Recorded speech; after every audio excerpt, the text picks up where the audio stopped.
My family wants to reconnect after 6 years. Okay, so this is a long story and English isn't my first language, so please be patient with me. I'm using fake names here. I'm a 45-year-old guy named Mike. I was married to my high school sweetheart, Sarah, who's also 45. We had 4 daughters together. Jane, who is 24, Tori, who is 22, Brianna, who is 21, and Claire, who is 18. Sarah and I met when we were both just 14 years old. We started dating right away. My parents loved Sarah from the very beginning. She became like the daughter they never had, and they treated her like part of the family. I remember my dad sitting me down and giving me advice about relationships. He would say things like, always have good communication with each other and think before you make any big decisions. It was good advice that I tried to follow. Sarah and I were together for 7 years, dating all through high school and even after we graduated. Then, one day, we found out that she was pregnant with our first daughter, Jane. We were both over the moon with happiness. We decided to get married soon after finding out about the pregnancy, and we went on to have a beautiful family together. However, there was one big problem during all this happiness. My younger brother, Jack, who is 43 now. Jack had always had a crush on Sarah, even when we were in high school. This crush of his caused some tension between us. It was really hard for me because I loved my brother, but I also loved Sarah, and I didn't want anything to come between us. I tried to let it go because Jack was my brother, and Sarah had reassured me many times that she didn't have any feelings for him. But things got really bad when Jack found out that Sarah and I were engaged. Instead of being happy for us, he confessed his love for Sarah and tried to convince her to leave me for him. Sarah, being the wonderful person she is, told me everything. She didn't hide anything from me, and she made it clear that she had no interest in Jack. She loved me and wanted to be with me. When I found out what Jack had done, I was furious. I felt betrayed and hurt. I was ready to confront him and even fight him if I had to. I didn't want him to ruin my happiness with Sarah. I was also ready to cut Jack out of my life completely because I couldn't trust him anymore. But Sarah, being the peacemaker, asked me not to do anything rash. She didn't want to see our family torn apart because of Jack's actions. So I listened to Sarah and tried to move past it. It was really hard, but I wanted to do what was best for our family. Over the years, Sarah and I focused on raising our daughters and building a life together. We faced many challenges, but we always stuck together and supported each other through everything. It took a lot of convincing from Sarah, my parents, my dad, who's 68, and my mom, who's 66, to stop me from cutting my brother, Jack, out of my life. My marriage with Sarah was amazing.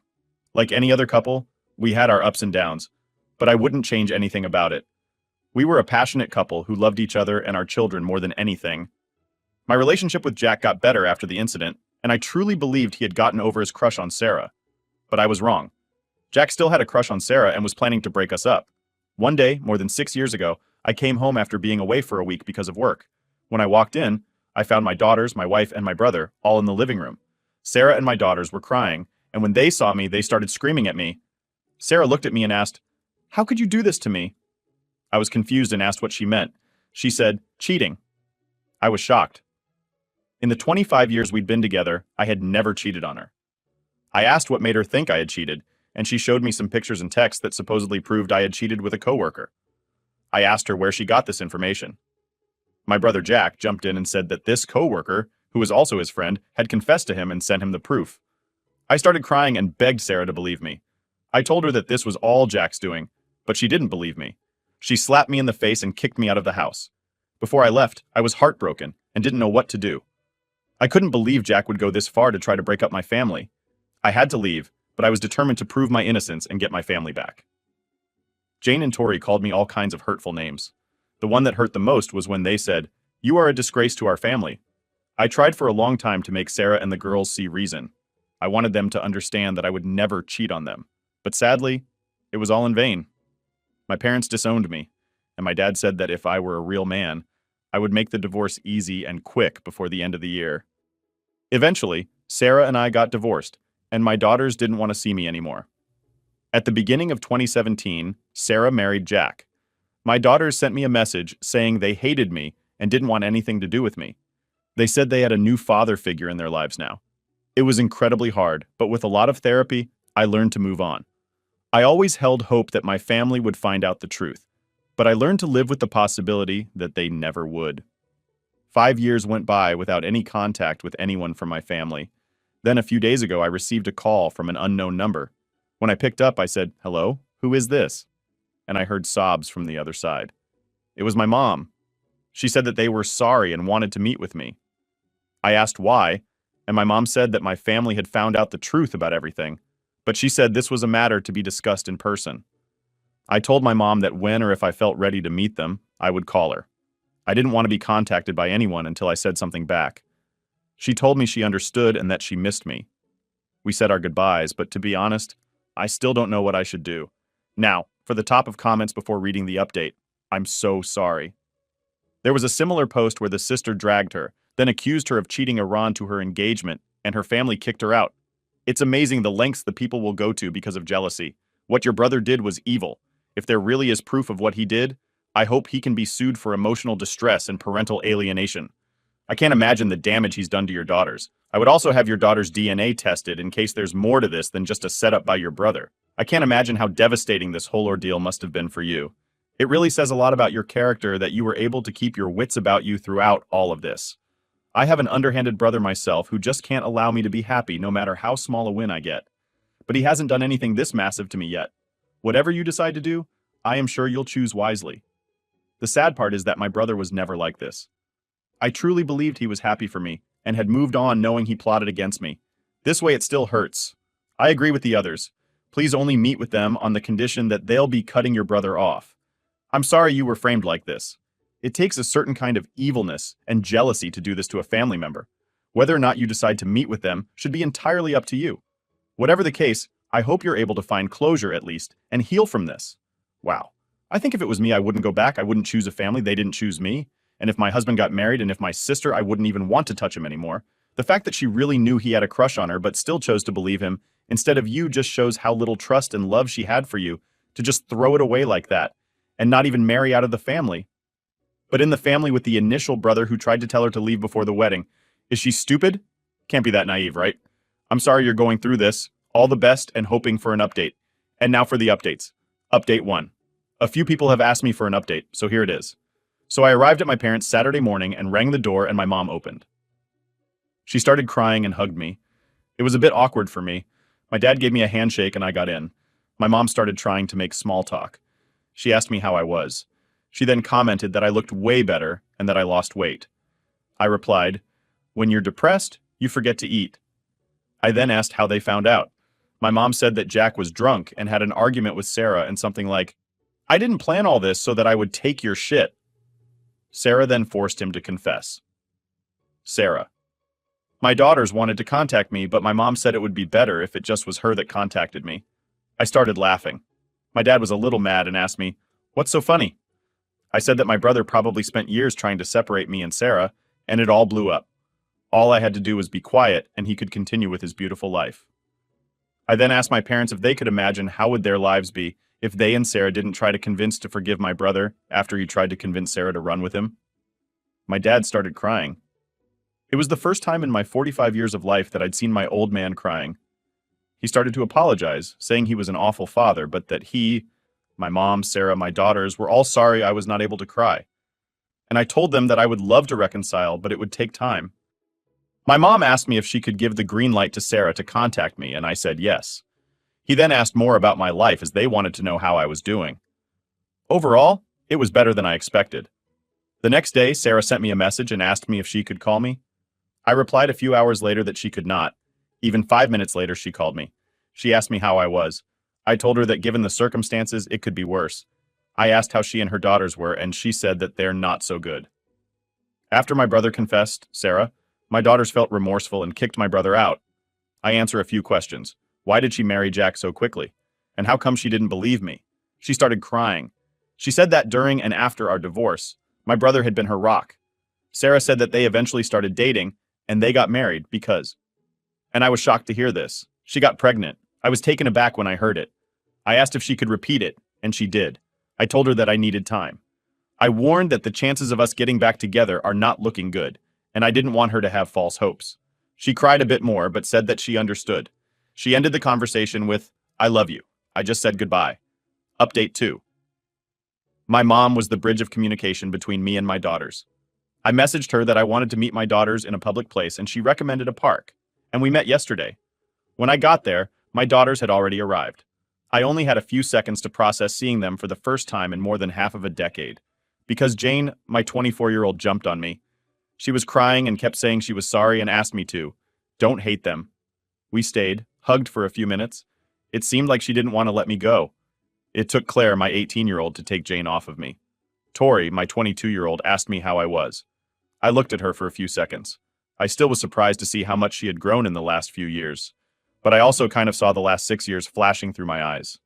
For a while after the divorce, I just looked at pictures of me, Sarah, and the girls together, and remembering the good old days, and started wondering if living was still worth it. After a few seconds, I told Tori that I had gotten a cat. I said that he was a great cat, my best friend, and if it wasn't for him, I wouldn't be here speaking to her.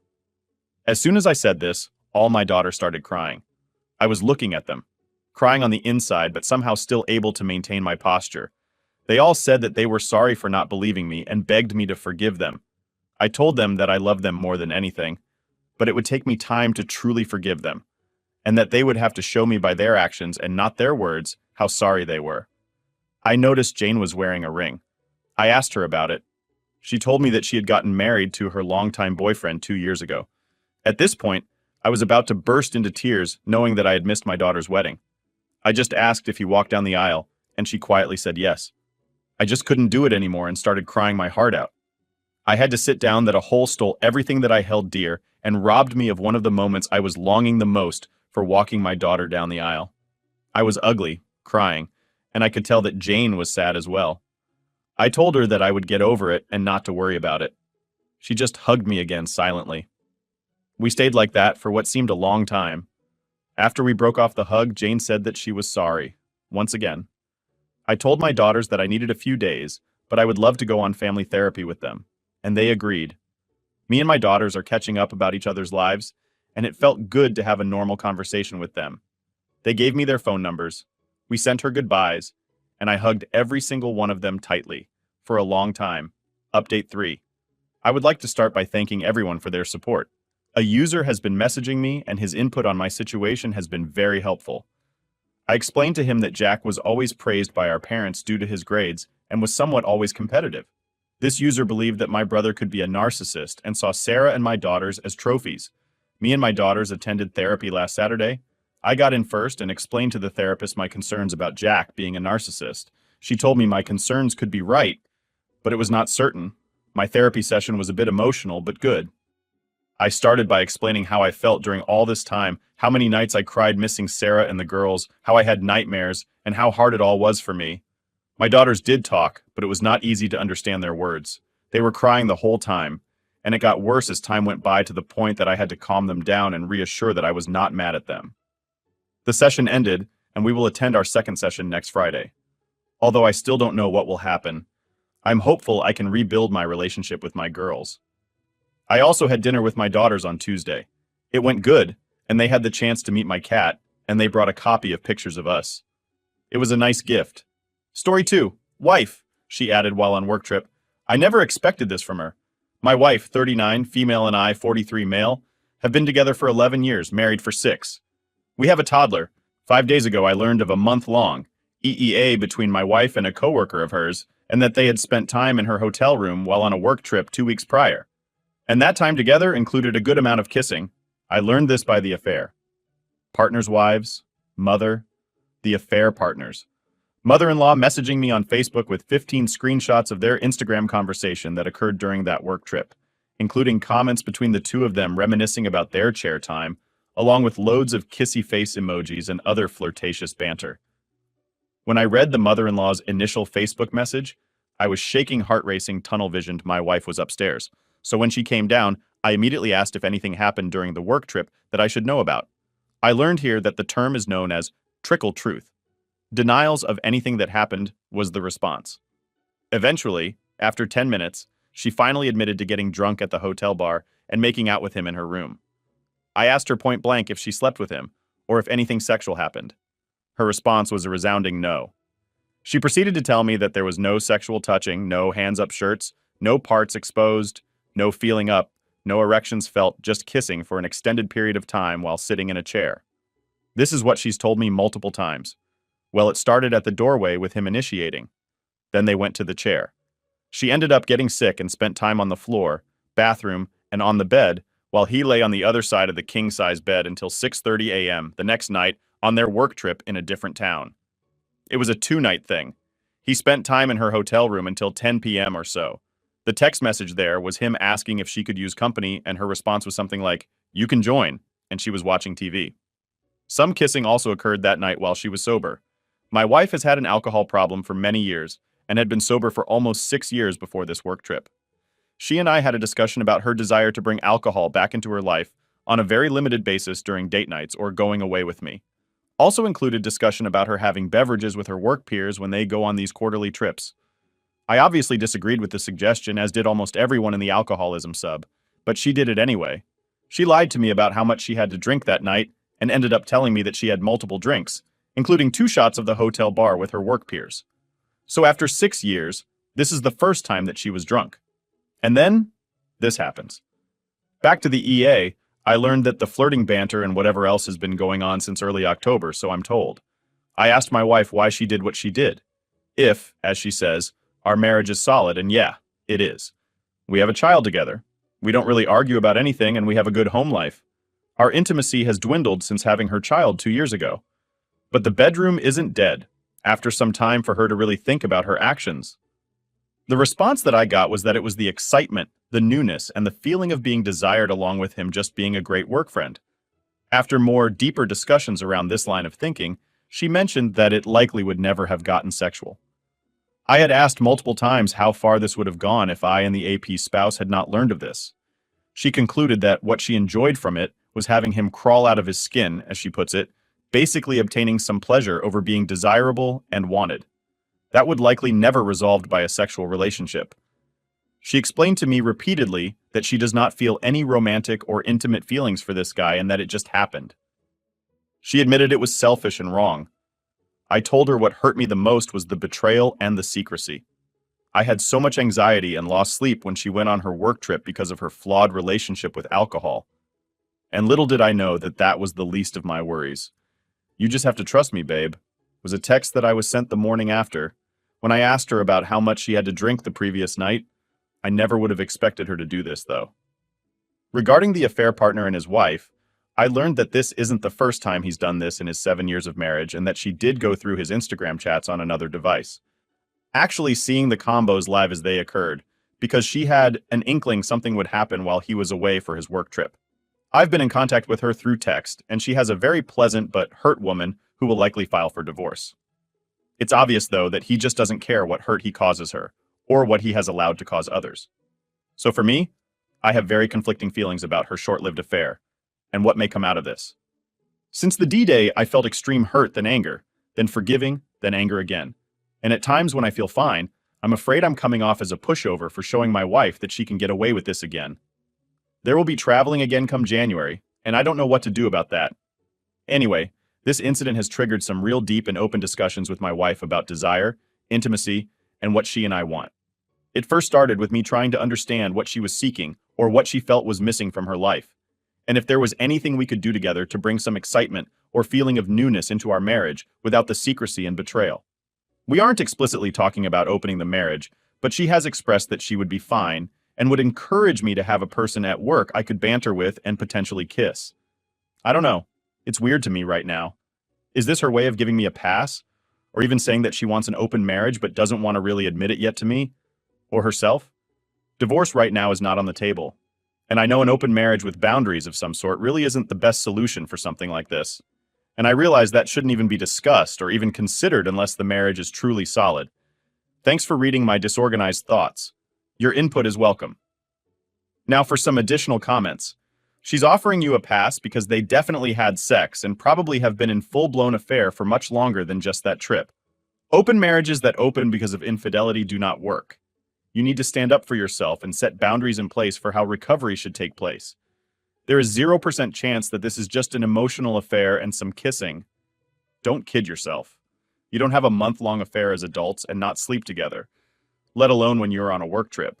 Her getting sick is as believable as other cheaters, saying the guy couldn't get it up, or that they realized what was going on moments before that they had sex, etc. She's telling you the bare minimum and sugarcoating the truth. It's obvious you're just too invested to see it. It's probably why she's suggesting an open relationship. She probably feels guilty and thinks this would lessen her betrayal. Leaving is easier if you stay together. Don't open things up. It's nearly as bad as having a baby to save the marriage.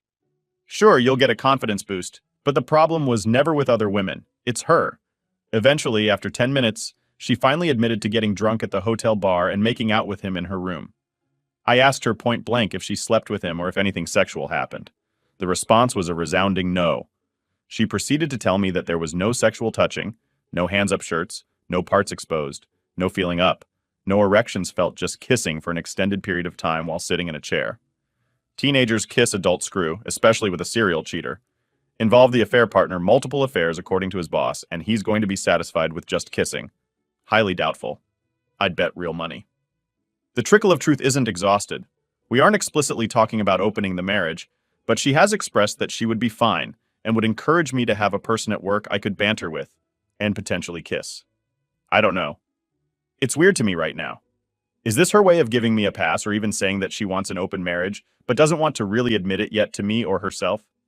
This is her hoping that you take up the offer to sewage, her guilt for already doing so. It also further confirms to me that they had sex. Check your cell phone records to find out the frequency which they communicated over voice and text.